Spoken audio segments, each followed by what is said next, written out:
ગુજરાતના પનોતા પુત્ર અને લોકલાડીલા વડાપ્રધાન વડોદરાના પ્રવાસે આવવા જઈ રહ્યા છે। 11 મેના રોજ વડોદરા આવી સરદાર ધામ છાત્રાલયનું ભવ્ય લોકાર્પણ કરશે।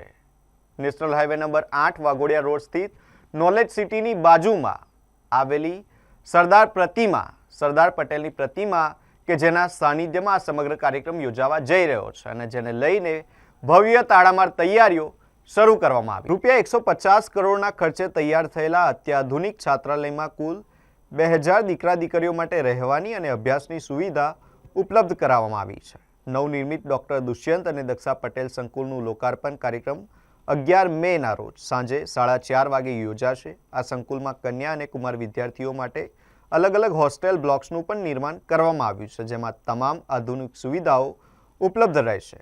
કાર્યક્રમમાં ગુજરાતના મુખ્યમંત્રી ભૂપેન્દ્રભાઈ પટેલ તેમજ નાયબ મુખ્યમંત્રી હર્ષ સંઘવી પણ ઉપસ્થિત રહેશે।